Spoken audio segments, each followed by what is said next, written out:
Morning guys, morning YouTube. Beautiful spring day in East Texas. Now we just had about a week straight of rain, so everything's a little wet out here. Kind of having a little bit of a time with the fire. Don't want to burn quite hot. I want to smoke a lot, but anyway, I came out this morning and did a little scout around. I'm always got my eyes open for sheds, and this time of year, you know, the forest, the woodlands are they're waking up from winter, and there's new growth everywhere. So this is the time I start doing my learning wild edibles, plants, medicinal edible plants, useful plants, and you know, I usually start early spring when things start popping up, and then continue through the fall, and then by winter time everything's gone or dead. So yeah, not too many edible plants to worry about, though there are some. Anyway, I wanted to just talk about this new book I got. If you're like me, you know, you bought all the plant identification books, you know, and I got a bookshelf full of them, you know, probably 30 different books on edible plants, medicinal plants, all that. And I finally found one that works. All those other books seem to be written for the eastern woodland, and we're different here in Texas. We don't have the same plants, or the plants maybe look a little bit different. So I had a hard time identifying plants positively. So I found a book. It's called Edible Wild Plants of Texas, the Non-Woody Species, by Mark Sutton. And it's kind of pricey. I think with shipping and everything, it was $53, something like that. And Mark Sutton is, I guess he has his own survival school down in the Houston or College Station area. I really don't know too much about him, but the book is fantastic. Just as soon as I got it, I started thumbing through it, and there's so many plants that I was like, oh, I've seen that, you know, and I've seen that, and I've seen this. Everything in here is familiar to me. So I'm really looking forward to getting out there and learning with this. Now the book is really good. Great pictures, big pictures. It has a good description, has good habitat, and then the range of the plant in Texas is shown on a map. So if you're in an area, you can tell if that plant's in your area or not. The uses section is very good. However, I have noticed that a few of the plants that I do know, in the uses section, he doesn't cover everything. So once you identify a plant, it doesn't hurt to go back to, you know, the other books that you have and actually add to, supplement your uses. You know, you find out more than what he has here. He has just kind of a general, you know, description of what they're used for. But anyway, it's a great book. I really love it. I can't wait to use it this spring and the summer coming up. And I also added to my kit a few new items. I finally got me a GSI kettle. It's just the 1 liter one. It's the smallest one they have, and I really love it. Really pretty piece of kit, and you can store a lot of stuff inside of it, inside your pack.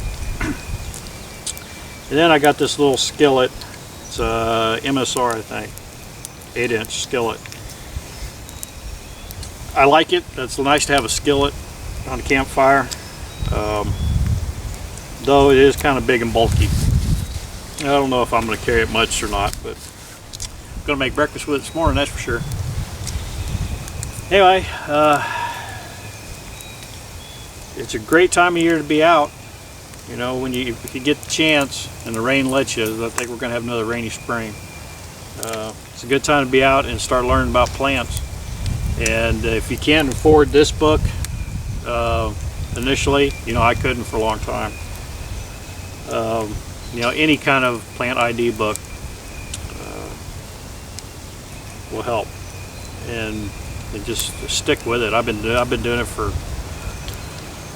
oh, I don't know, I've been doing medicinal plants and edible plants for 25 years, and I still feel like a babe in the woods. So it's a lifetime of learning there.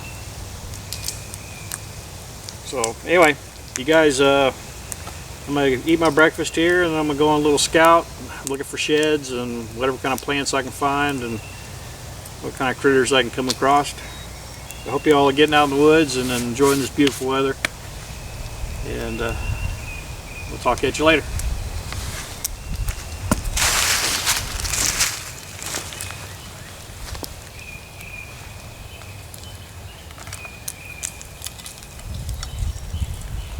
Yeah, wouldn't like to smell bacon in the woods. Can't wait to find that bacon tree. I know it's out here somewhere.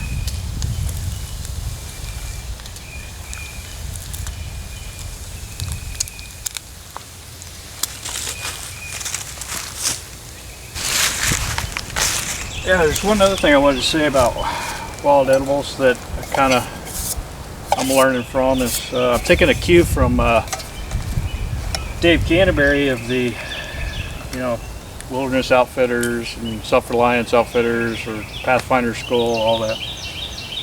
Is he does a thing called experimental archaeology and tries out a lot of stuff that he's researched and found out about how native people or early settlers and pioneers, how they lived and how they coped with things.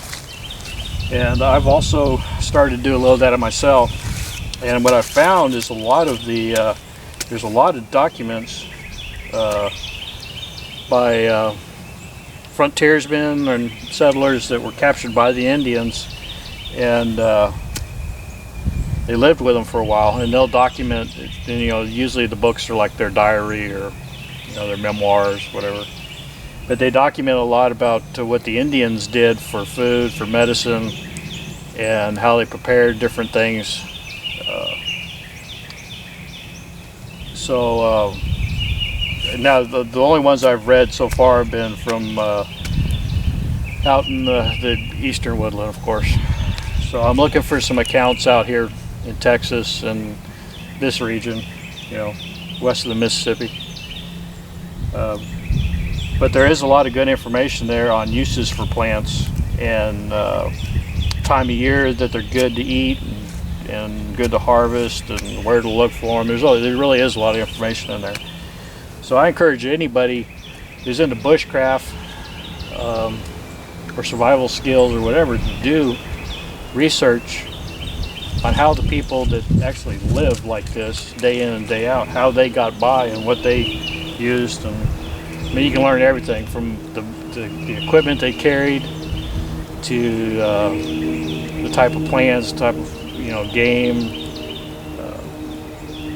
sheltering, all this. There's so much to learn from it, and so I just want to encourage everybody to maybe take a cue from Dave Canterbury, and let's all get out there and do a little bit of experimental archaeology. See where we can go.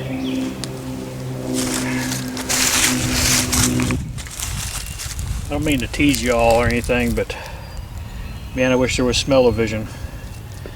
Don't get no better than this. Eggs, bacon, mocha. Yeah, don't get any better than this. Y'all get outside. Thanks for watching. Subscribe if you will. And God bless. This is East Texas Wild Man out.